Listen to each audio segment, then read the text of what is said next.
Des anecdotes, Euh, pouvez qu'est-ce- nous en dire plus? un petit peu, mais bon, vous me demandez des secrets. Mais Bon, ça va, vous pouvez partager. bon, je vais partager un secret. Ok. Après, je vais vous en partager un secret après. La Tanzanie, ben, c'est toujours, elle est de plus rare. On a de plus en plus de mal à avoir des belles pierres comme celle-là, par exemple, qui est une triple A. Voilà, ça, c'est une super pierre. D'accord. Voilà. Et comment vous pouvez définir une triple A? Et ben, c'est l'intensité du bleu. Ok. L'intensité du bleu. Hein, l'intensité Il n'y du a bleu. pas de trace du violet. Non, mais c'est le violet, c'est normal. Ok. La Tanzanie, c'est une pierre cricoïque, donc elle est bleue, violette et suivant. Alors, elle est Ok. bleue quand on la met comme ça, violette quand on la met comme ça, et suivant comment on la Et- regarde, sur le troisième côté, elle va être jaune, Ok. rose, rouge, voilà. Voilà. On parle de pléochroïsme. D'accord. Et concernant les prix. Ben, les prix montent, ce qui est rare et cher. Et D'accord. donc les prix montent parce qu'on n'a pas beaucoup, on a du mal à avoir des Tanzanites, à se procurer des Tanzanites. Ok. Et pouvez-vous nous raconter encore plus sur l'anecdote de la Tanzanie? Un secret, vous voulez savoir Oui. mon secret? Bien Un sûr. secret, qui n'est pas le mien. Ok. Je vais vous raconter en exclusivité un grand secret.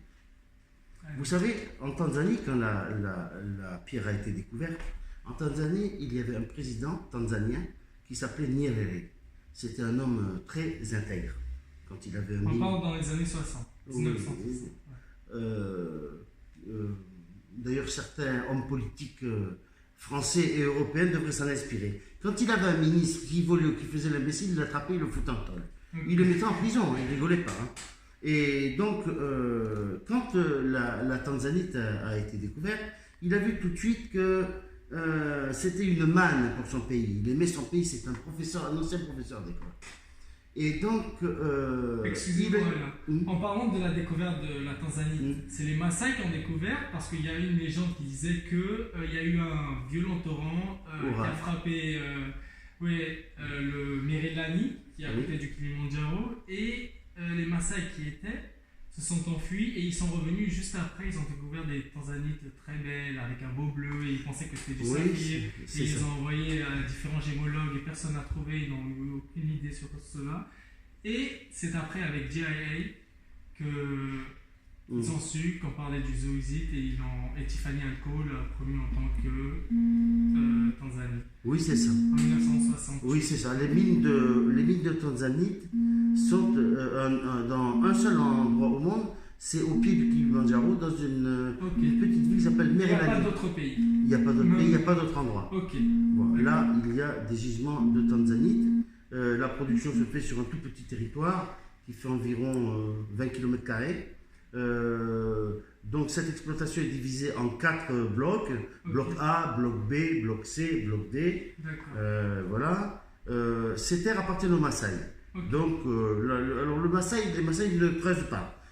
Ils prennent des gens pour creuser. Eux, c'est pas ce ne sont pas des mineurs, mais par contre, ce sont de redoutables négociants. D'accord. Ils sont très habiles en négociation. Ok. Et donc, ces mines sont sur leur terre, et bien sûr, les Tanzanites qui sont produites sont vendus par les Maasai. D'accord. Quoi d'autre? Là, on peut revenir sur l'anecdote. Oui, Le l'anecdote. président. Ah, j'avais pas trop envie de vous la dire, mais je vais vous dire le secret.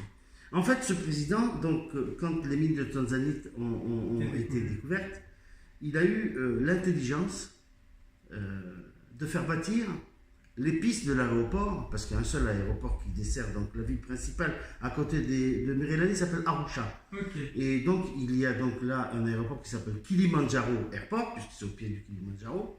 Et ce président a eu l'intelligence de faire bâtir la piste d'atterrissage-décollage des avions sur les plus gros gisements de Tanzanite. Ok.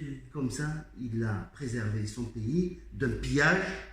Et pour aller chercher ces Tanzanites, il faudra déplacer la piste de l'aéroport. Et donc, c'est pas pour demain, ça va prendre 50 ans, il faut beaucoup d'argent, beaucoup de. Comment ça s'appelle? Beaucoup d'avis favorables, etc., etc. Et donc, c'est pas pour demain. Et donc, il a quelque part scellé un petit peu le trésor pour des temps futurs. Ok. Voilà. Intéressant. Intéressant Et ça. comment vous voyez la Tanzanie sur une bague, par exemple? Ou bien sur quel métal vous préférez la Tanzanie? Préférez-vous la Tanzanie? Oui, j'ai une préférence, mais c'est personnel. Mais sur quel métal, par exemple l'or, Oui, l'argent? oui. Je trouve que la Tanzanie se marie très très bien avec de l'or blanc et quelques brillants. Et vraiment, ça allume la pierre. Bon, certes, c'est. Mais ça, c'est très personnel. Après, il y a mille manières de. Ok. C'est la préférence par rapport à chacun. D'accord. Et par rapport à la Tzavorite, parce qu'ils ils ont été découverts à la même époque. Oui, à peu près. Et la Tzavorite a pris un peu plus de temps à être connue sur le marché. Oui. Et on compare à l'émeraude parce que c'est une vraie bataille entre les deux vers. Donc, comment vous pouvez comparer la Tzavorite et la Tanzanite? Voilà la Tzavorite. Voilà un plateau de Tzavorite ici, là. D'accord. Voilà. Ça, ce sont des Tzavorites. Okay. Alors, la Tzavorite, c'est un grenat vert.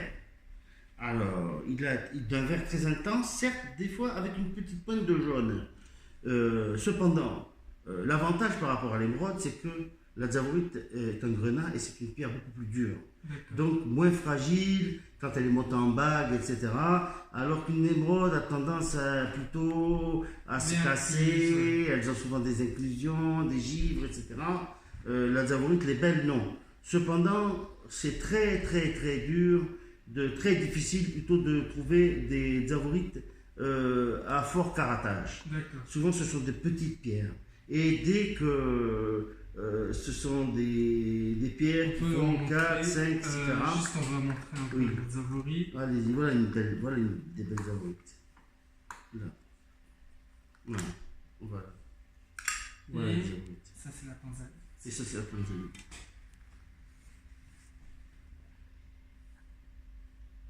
Voilà une triple A. Ça, c'est triple A. Ça, c'est une A. Là, vous voyez vraiment une différence. Après, chacun sait ce qui est précieux pour... Oui, exactement. Chacun sa définition du mot. Exactement. Nous sommes d'accord. Ouais. Donc, la Tzavorite souffre maintenant de son succès. Donc, bien sûr, dès que le caratage est un peu, c'est-à-dire le nombre de carats est un peu élevé, elle coûte horriblement cher. D'accord. Et où on les trouve en général? À part le parc Tsavo au Kenya. Y a-t-il d'autres pays? Je pense pas. Je crois que c'est dans les mines de Tsavo. Madagascar, par exemple. Madagascar, il paraît. Récemment, ils ont trouvé un peu de Tsavo. Ils ont trouvé peut-être en Russie aussi, soi-disant. Oui. Mais bon, on les trouve surtout dans les mines de Tsavo. Oui. Donc les prix pourront exploser aussi plus tard. Bien sûr. Ok. Oui. Donc quelle est votre préférence entre la Tanzanite et la Tzavorite? Écoutez, si vous devez choisir une. Écoutez, moi je suis un Tout comme la femme, vous devez choisir une par exemple, vous allez faire quoi? Malheureusement, il faut choisir plus. Bon. Mais j'aime bien le bleu, moi. Et qu'est-ce que vous regardez en premier dès que vous voyez une pierre par exemple? J'aime bien le bleu de la Tanzanie. La couleur, la taille, la couleur. La couleur, les couleurs sont vibratoires. Ok. Les couleurs sont vibratoires, on vibre devant certaines couleurs parce que ça ramène à la petite enfance. Caractère, elle parle d'elle-même. Elle parle, ça parle, ça vit. Okay. On voit un morceau de matière inerte, mais pourtant les pierres étaient là avant nous. On ne sait pas, ce sont des mystères.